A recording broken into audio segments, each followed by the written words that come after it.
Hi, this is DeQuisha with Water Rocks Publishing, and I'm going to teach you how to upload your book to IngramSpark. Now, I use IngramSpark with my clients to upload their hardcovers, but you can also upload your paperbacks as well. This is your huge, expanded global distribution. Amazon will have your books in a lot of different places, thousands and thousands of places, but IngramSpark will take your book everywhere into schools, libraries, retail stores, bookstores, you name it. So you want to upload your book to IngramSpark. So you start by creating an account, and once you create your account, then you'll go ahead and you'll log in. And when you log in, you're going to go to the top right and click Add Title. And so Ingram will ask you, what are you adding? Are you doing a print and ebook for $49? Or are you just doing a print book for $49? Or are you doing just the ebook for $25? Now, I do ebooks with Amazon KDP, so I don't do them with Ingram. And with Amazon, they're free. So we're just going to do the print book only. And then they're going to ask you, do you have all your files? And the answer is yes, you have your cover and you have your interior, both PDFs. And then they want to know, what do you want to do with this? Do you want to print, distribute, and sell? Or do you just want to only print? We definitely want to print, distribute, and sell. We're not doing expanded distribution with Amazon KDP because they play the middleman to get to Ingram, which means you get less money back when you're talking royalties. So we want IngramSpark to distribute, print, and sell our books. So we're going to go with them and do this option. And then once we hit continue, now it's time to put in the information. So they'll ask for the title, and since we're doing a testing, I'll do a mock one. Let's do Mommy's Journey in Motherhood. And the language will be English, and then it'll ask us for our ISBN. So we'll go and grab our ISBN that we purchased on Bowker at myidentifiers.com. Go ahead and paste that there, and then it'll have right under here, it'll ask you, do you want to use their free one that they have? And the answer is no, because it limits how you get to distribute. If you use a free ISBN that Ingram gave you, you can't have your book on Amazon. So we definitely want to always go and purchase our own from Bowker. And then the next question is, do you own this work? And the answer is yes. And they'll want you to double check. Okay, if you own it, you own the copyrights. Does that mean you make sure that there's no famous people in there, no famous images, no logos, no toys? None of the stuff is in there. You have to approve of that and say, no, my title does not include any of the above. And then click OK. And then we're going to be entering the author and contributor information. So the author obviously is you, but the contributor can be an illustrator, it can be a co-author, it can be an editor, whoever you want to add in that spot. It's up to you. And then you also will go ahead and do the categorizing of your title. So it says, who is the imprint? The imprint is not you, it's your publishing company that you selected when you purchased your ISBN. So you're going to make sure that you select that option. And now it's time to tell IngramSpark, what is your book about? What subjects does it fall under? It can be family, depending on what you write, it can be family and relationship. We have different subcategories that come underneath it. I can click parenting and motherhood, and I add that subject. And you get up to 3, so definitely keep searching until you find ones that speak to you in your book. And I will add this last one, which is self-help, personal growth. And so I have my 3. And then it says, well, what audience is this book for? Is it for college, elementary, juvenile, trade, professionals, adults, young adults? So select which one is it for. And then you're going to add your full description. And this is a must. And the easiest way to do this is by adding the same description as you put in Amazon into IngramSpark. So we'll go ahead and add that. Now, once you've added it, you're going to go do a quick, checking of spelling and grammatical errors that they have and do a double check of it. And then you're going to add your keywords. Now, what's different with IngramSpark than with KDP is that KDP gives you 7 lines you can fill in, whereas IngramSpark says you have a 500 character max.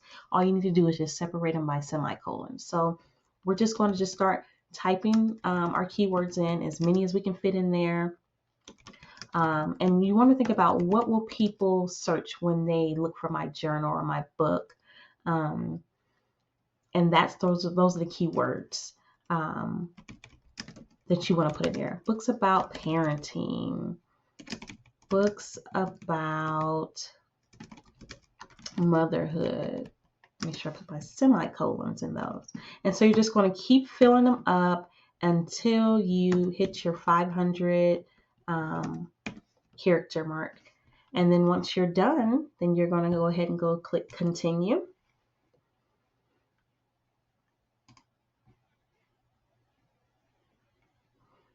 And now it's time to talk about the print information. What is your trim size? What size book are we using? Are you using one of their 4 standards, or are you going to use a different size? For this book, we're going to use a different size. We're going to do 7 by 10. Now, is your inside paper going to be black and white, or is it going to be color? If you're doing a children's book, you want to use color. And the best one is the premium color. You want your images to pop off the page. You don't want them to be dull or ashy. You want them to be premium style. So you're going to click premium. But if you're doing a journal, a novel, a coloring book, black and white is perfect. Then what binding do you want to use? We're going to do hardback, but like I said, you can also upload your paperback as well if you want to do expanded distribution for that one as well. So we're going to do hardback, and we're going to do case laminate, and then you decide if you want to do gloss or matte. Gloss has a little shine to it when you move it, whereas matte is more smooth and kind of dull, but very clear as well. So I like them both. It just depends on the kind of book you have and what you're publishing. So we're going to click gloss. And then we're going to put the page count. How many pages is in this mommy book? So we're going to say it's 120 pages. The market is the United States. Oh, look, it tells us that it's going to cost $8.13 to print. So now that we know that information, we can go and put in how much we're going to retail our book for. How much are we selling it for in the United States? So I usually like to at least double that to start off. So let's try $19.99. And when we put $19.99 in, we next have to fill out the wholesale discount. So this is the discount that bookstores will get, or any store that carries your book. And usually they like the 55%. When you're doing black and white books, that works, but those color books are so expensive. You want to make sure that you still get a decent royalty, which in my book is anywhere between $2.30 and above. $2.50 is a nice, good, sweet spot. So you'll have to change that to maybe 40%, which is what I usually do for my books, in order to get a good royalty. So we select 55% for this book, and then we do that for all of them. And then they're going to ask our next question. Oh, you see it's red. That means our book is not enough. We're not making a royalty, so we need to up that cost of that book. And if we look at the compensation, the numbers are really low. So that means that we need to kind of keep going up until we get that mark. If we do $29.99, we'll make $5.37 per book, which is a lot. But you also want to think about the market that you're selling in. Will people buy a book that costs that much? So you want to kind of play around with numbers until you find a really good sweet spot for you and your target audience who's buying your book. So keep that in mind.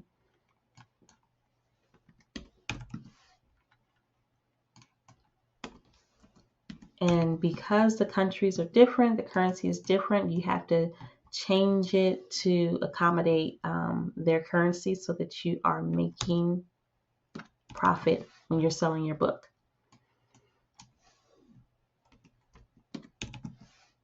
Here we go. Let's do $34.99 for Australia. Okay, so now that you've done that, let's go ahead over to the return column. Now you have three options. You can say no returns, yes, deliver the returns to my address, or yes, destroy those returns.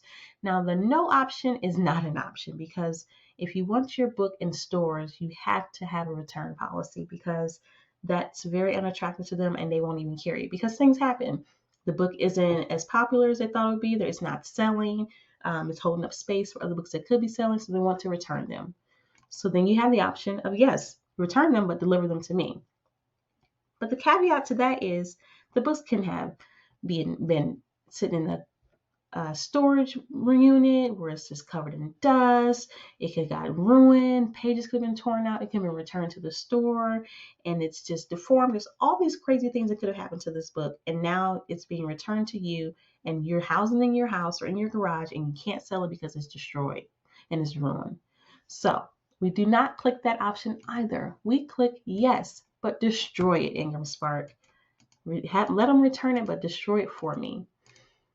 And when you click that option, you have to also say that you understand that you selected that and that you will not get the returns. And you also select that you approve of the prices that you selected so that they fit the compensation for the royalty that you'll receive. Then you have your print options. The Enable Look Inside feature is awesome because it gives your potential buyers an opportunity to see just a snippet of what is inside. And it's usually only about 10% of the book, maybe a little less, maybe a little more. It just depends on how big your book is. Large text edition is great for children's books because the font is 16 point. And then right to left content, it just depends if your book is written in Arabic. If you have it right to left, you want to make sure you notify that in your printing options as well. And then you're going to pick a publishing date. Sometimes you may not know your publication date, and that's okay, but just give a ballpark. And next, you will go ahead and hit continue. And now it's time to upload your files. Remember, you need your two files. You need your print interior and you need your print cover. So let's go ahead and upload those. Okay, so we have our print interior added in and we have our print cover. And we're going to go ahead and click continue. And it's going to check our metadata and the content files to make sure they are all good.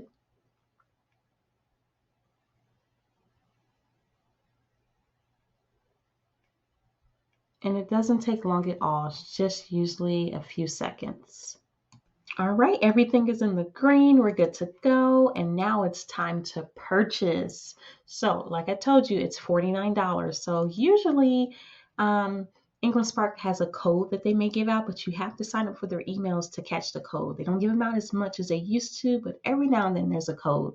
So make sure you look around for a code before you get ready to upload. But if not, you pay the $49 by clicking I agree, and then you go ahead and they'll process the payment and they'll send you an email within 48 to maybe 72 hours letting you know that everything is okay or they found some errors and you need to correct them and then resubmit.